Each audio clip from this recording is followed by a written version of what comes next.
Under Ukrainian Skies is an album of 13 songs, sung in English and Ukrainian, to celebrate the beauty, suffrage and hope of Ukraine and its people.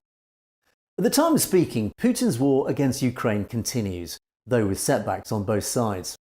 A number of these songs comment on recent events, spotlight the travesties of Putin's campaign, and echo the changing mood.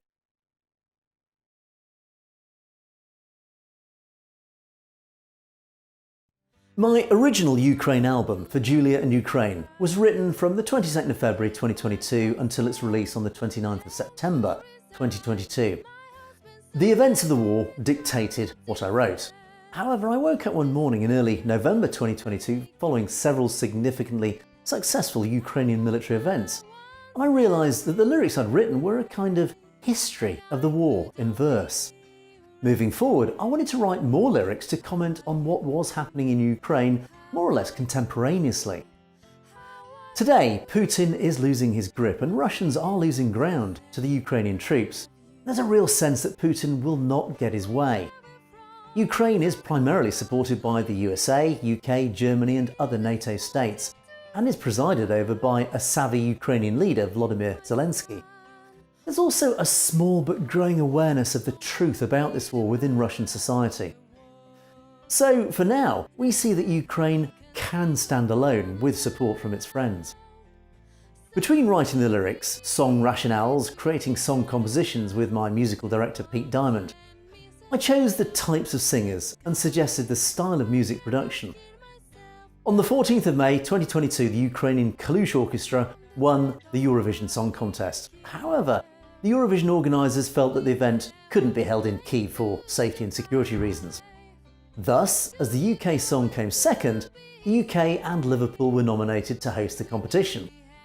With Eurovision in mind, I also wrote some lyrics to invest positivity in Ukraine and reflect the underlying feelings of the average Ukrainian. Thus, there is a difference in tone compared with the first album, For Julia and Ukraine. I felt an inflection point at this stage, allowing the songs to be more positive, to offer more hope and confidence, whilst retaining a hint of foreboding. I include 6 Eurovision-style songs to show positivity, all sung by Ukrainian singers. So let's take a look at the songs on the album in turn.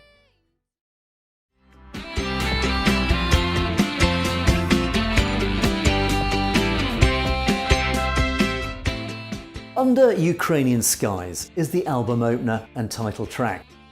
After watching an hour-long BBC Panorama documentary about the women of Mariupol, I was minded to think that apart from the fighting, there was another war going on. That war concerned the women of Ukraine and how they managed to keep their families safe, warm and fed. Every day they fought to get enough food to feed themselves, look after and control their children and care for their disabled and elderly. This song is a tribute to their incredible strength. It should also be understood that many Ukrainian women are fighting and dying in this war. Chelsea sings this heartfelt song in English and Ella Yevtushenko in Ukrainian.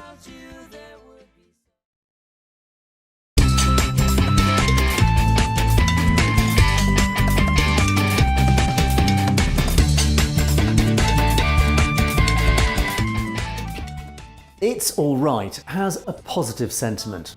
In the end, it will be alright. There's a Dunkirk spirit in the people of Ukraine, which may be why we feel for them. It was the same for some of our parents and grandparents when they had their backs to the wall in 1940. Ukraine will fight to the end. To quote the Ukrainian Government Defence Organisation and reworking Churchill's of his June the 14th 1940 speech, "We will fight them on the beaches," quote, "We shall fight on the seas, we shall fight in the air, we shall protect our land, whatever the cost may be. We shall fight everywhere, on heaps of debris, on the banks of the Kalmius and Dnipro, and never surrender." The unprovoked attack perpetrated by Ukraine's larger neighbour has unleashed a massive wave of patriotism within. This has proved a determination and motivating offensive force on the battlefield. It's Alright is assertively sung in both languages by Savoy Sound.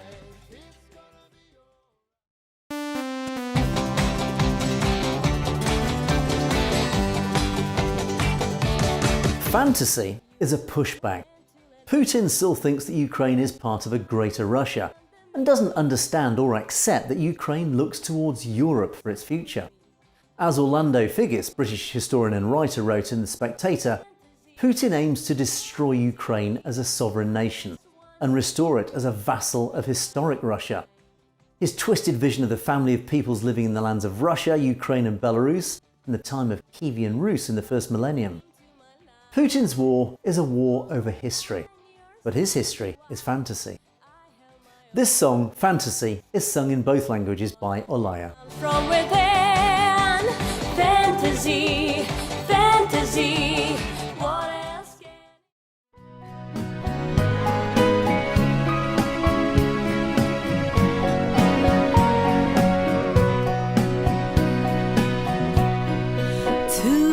It Is True calls out Putin's mindset. He tends to portray that everyone is against Russia. It's a call for him to look in the mirror. Because Putin keeps blaming the West for what happened in the past and for his fear of the future. Instead, he should look in the mirror. A dictionary definition of looking in the mirror is to consider, realise or admit one's own failing or culpability in relation to an issue. In May 2022, Finland's President Sauli Niinistö called for Putin to look in the mirror. He said that the Russian President Vladimir Putin should look in the mirror if Finland decides to join NATO to increase its security. Finland applied for membership in the US-led Western Military Alliance in response to Russia's invasion of Ukraine. Tally Cord sings in both English and Ukrainian.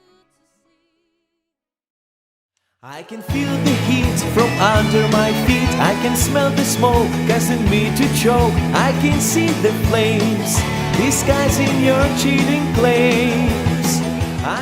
Burning bridges is a metaphor for Russia's burning of international relations. The bombing of the Kerch Bridge linking Russia to Crimea saw Putin's multi-billion ruble bridge turn to rubble. At the same time, close friends of Russia, China and India, called for a negotiated end to the war. China and India stopped short of robust support for their traditional ally. Putin's actions have made more countries turn against them, encouraging Finland and Sweden to join NATO. On the 24th of February 2023, a year to the day after the war started, the United Nations General Assembly, UNGA, has again condemned Russia over its invasion of Ukraine, calling for Moscow's immediate withdrawal and an end to the fighting. A year since President Vladimir Putin ordered the invasion, which he's called a special military operation, 141 countries backed the resolution, calling for a comprehensive, just and lasting peace in Ukraine. 32 countries abstained from voting, while 7 countries, including Russia, voted against. In between power cuts, Burning Bridges is sung vociferously by Volodymyr in both languages.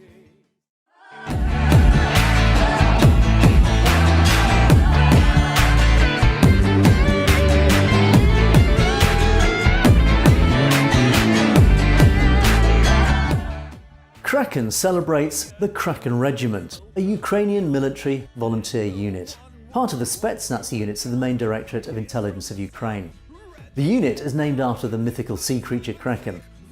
The unit was formed on the 24th of February 2022, the same day as the Russians invaded Ukraine. Veterans of the Azov Regiment formed the regiment. It successfully liberated several occupied villages during the fighting and became one of the more high-profile volunteer units in the war. Sung with gusto and power by Leandro Bastos in English and Marish Land in Ukrainian. Look up, look down, they'll always set. Go Go Go is a Eurovision-style song that says to Putin, get out of Ukraine. And this is analogous to a former friend inviting themselves into your home, trying to take it over, then when denied, they then smashed the place up in anger before being forced out. Written as a Eurovision-style song and sung powerfully in both English and Ukrainian by Ukraina. Go, go, go, go, go, go, back to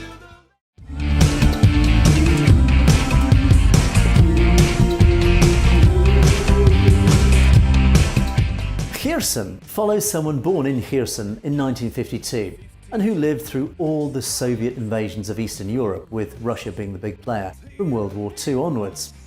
It runs through the individual's life and explains how the hope for freedom was dashed, firstly by the Soviet Union and then by Russia. Why Kherson? Because in March 2022, Kherson was occupied by Russian forces during their invasion of Ukraine, after the Battle of Kherson. On the 30th of September 2022, the Russian Federation claimed to have annexed Kherson Oblast. Subsequently, on November the 9th, Russian forces were ordered to withdraw from the city and regroup on the eastern side of the Dnieper River. On November the 11th, Ukraine announced its forces had entered the city following the Russian withdrawal. It was the first city taken from Ukraine by the Russian Federation and the first city taken back by Ukraine. Located on the Black Sea and the Dnieper River, Kherson is a major Ukrainian port and administrative centre of Kherson Oblast. It's home to the shipbuilding industry, a regional economic centre and a strategic gateway to the Crimea. In 2021, the city had an estimated population of 284,000. Sung with true determination in English by Leandro Bastos and the Rokhlars in Ukrainian, we added the sound of gunfire to this song to underline that it is war, and unfortunately, people get killed. Slava Ukraini is a tribute to the Ukrainian forces. The song title means Glory to Ukraine. It's also a Ukrainian national salute, an official salute of the Ukrainian armed forces and a symbol of sovereignty and resistance. It's often accompanied by the response, Glory to the heroes.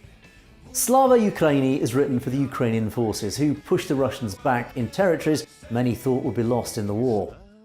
This song is sung with vigour in both English and Ukrainian by Denis Lubimov. May we always, always remain free through Kiev, through Kherson.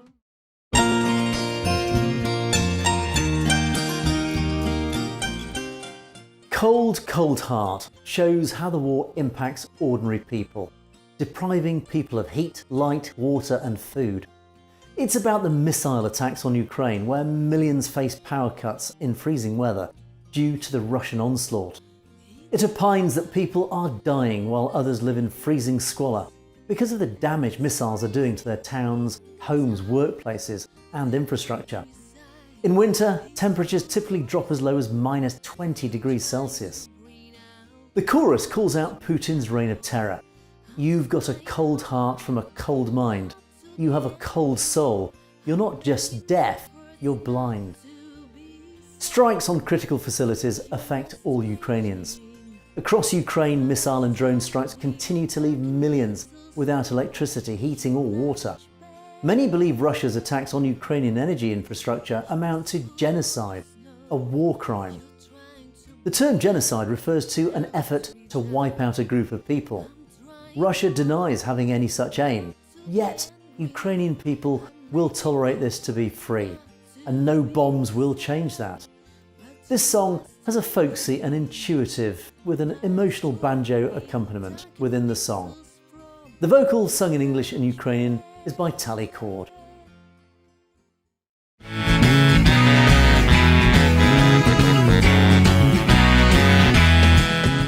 Christmas in Ukraine is a heartwarming song about a Ukrainian Christmas.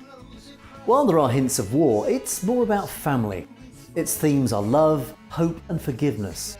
A traditional Christmas in Ukraine starts on the 6th of January, that's Christmas Eve in the Julian calendar.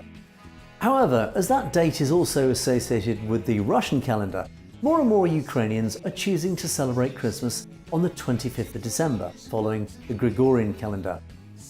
The Julian Christmas typically lasts until the Feast of Epiphany on January the 19th. Julia Chikasi sings this song in a Christmassy, sleigh bellsy way, in both English and Ukrainian. Кутя, борщ, вареники, голубці, пиріжки, white fish and гуля.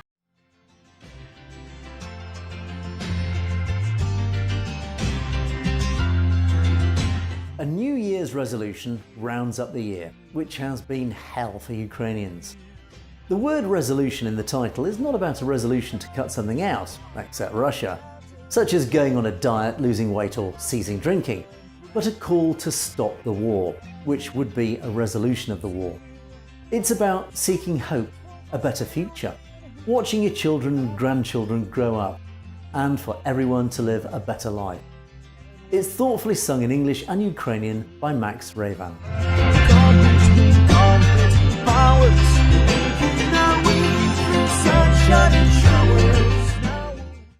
Oh, you got a criminal mind, digs and steals what you can find. Don't have a skeleton, you have no spine. Steals what's yours and what is mine. Criminal Mind was written for my Spid the Spider book series before the war. However, it resonates with Putin's personality. The lyrics are unaltered to raise a smile at how Putin might meet his end. Now you are caught, now your existence is naught. Got eaten by Charlie Crow, what a way to go. It's sung tongue-in-cheek by Soraya Gore.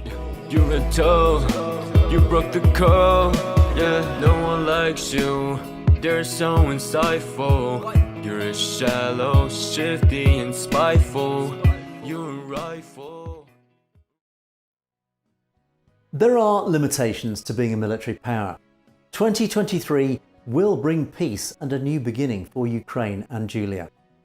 As the United Kingdom found out in Northern Ireland, as the United States of America found out in Vietnam, Afghanistan and Iraq, the USSR found out in Afghanistan, and now Russia is finding out in Ukraine. I'm reminded of Ludwig von Mises' words: if some peoples pretend that history or geography gives them the right to subjugate other races, nations or peoples, there can be no peace.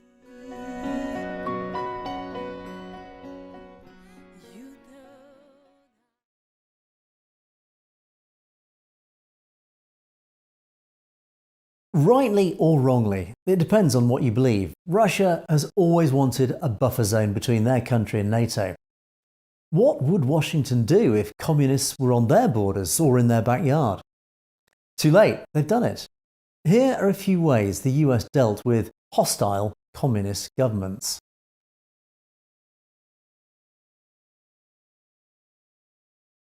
The US has had communist governments close to them. In Cuba in the 60s, Chile in the 1970s and Grenada in the 1980s. Cuba. The Bay of Pigs invasion began when a CIA-financed and trained group of Cuban refugees landed in Cuba and attempted to topple the communist government of Fidel Castro. The attack was an utter failure. Castro had been a concern to US policymakers since he seized power in Cuba in the January 1959 revolution. Operation Mongoose was subsequently designed to do what the Bay of Pigs invasion failed to do: remove the communist Castro regime from power in Cuba. It also failed, but Cuba has remained poor for decades. In Chile, the popular unity government of President Salvador Allende was overthrown on the 11th of September 1973 by a military coup led by Augusto Pinochet. During a concerted attack on the presidential palace, Allende died, and the manner of his death became a subject of controversy. Allende was assassinated, and the ruthless and murderous regime ran the Chilean government under General Pinochet, masterminded by the CIA in Washington. On the 20th of September 2000, the CIA acknowledged for the first time the extent of its deep involvement in Chile, where it dealt with coup plotters, false propagandists and assassins. And Grenada. The United States invaded Grenada on October the 25th, 1983. The United States and a coalition of 6 Caribbean nations invaded the island nation of Grenada, 100 miles north of Venezuela. President Reagan cited the threat posed to American nationals in the Caribbean nation of Grenada by that nation's Marxist regime. He ordered US forces to invade and secure their safety. There have been no more communist governments in America's backyard.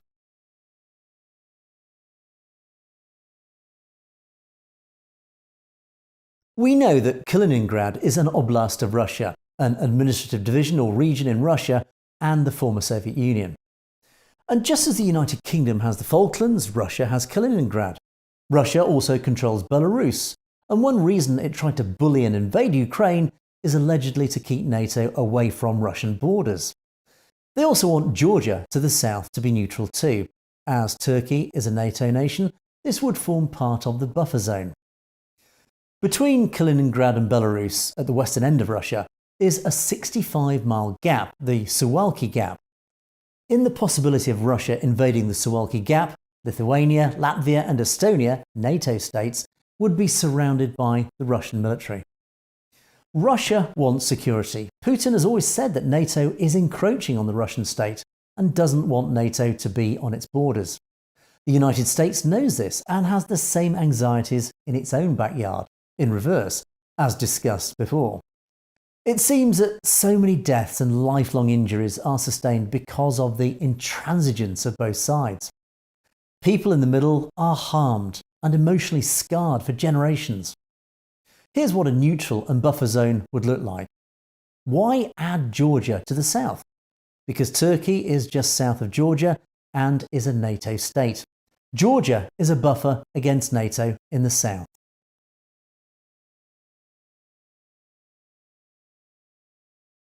As well as the oil and gas supply issues, the Russian invasion of Ukraine has caused a worldwide famine in food products in developing nations. Between the 4th to the 15th of August 2022, Chinese military exercises around Taiwan flared up in the ocean surrounding Taiwan. Nancy Pelosi's Taiwan visit resulted in a Chinese air and sea blockade of Taiwan, causing further deterioration of China-US and cross-strait relations, and a potential flashpoint for a Far Eastern war. Taiwan's domination of the microchip industry has been a boon to the global economy. If a Chinese war envelops Taiwan, the country that manufactures most of the world's microchips, the whole world's manufacturing base would be affected, including China's.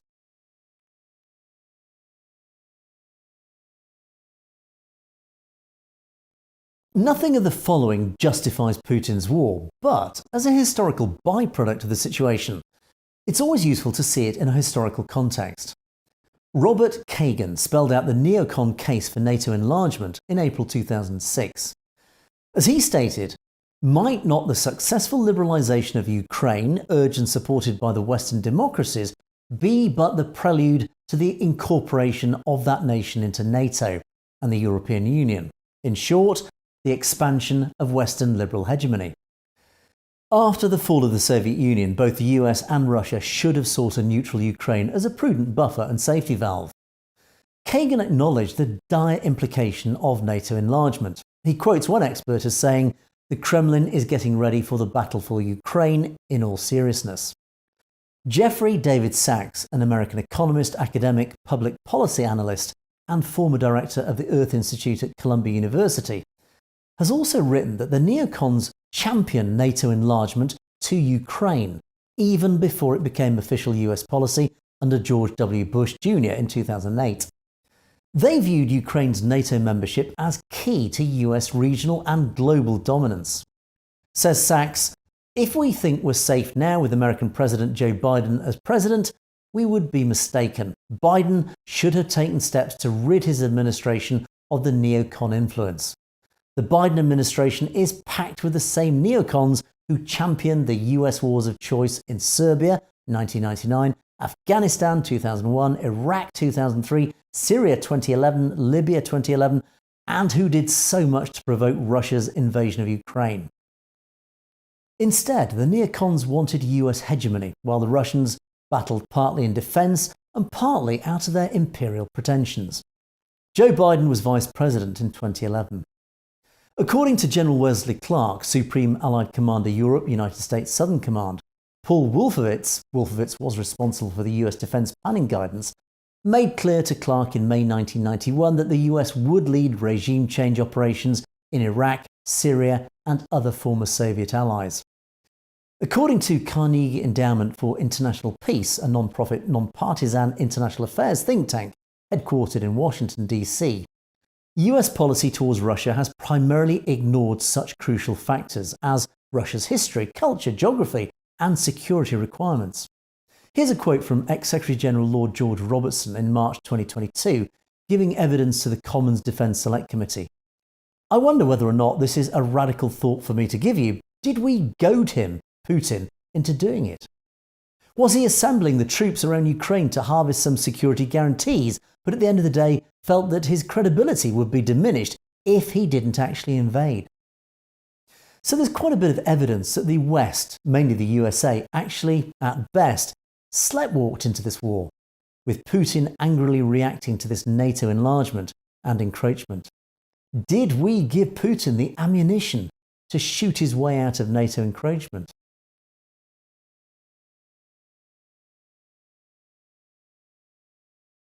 For this album, it's too early to say. Will allies, including Germany, give all the weapons Ukraine needs? Will Putin still be in power or ousted for health or other reasons?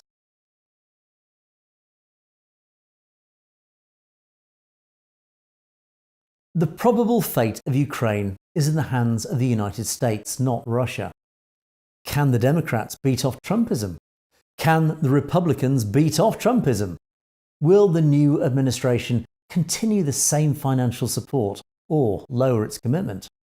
Will the USA financial and military support limit itself to the post-2014 map of Ukraine as a compromise for peace?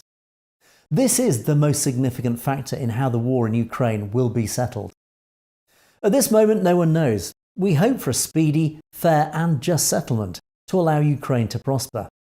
But when you look at the history, as a distant observer, I pose a difficult question. Is it all Putin's fault? The answer is, yes it is, but...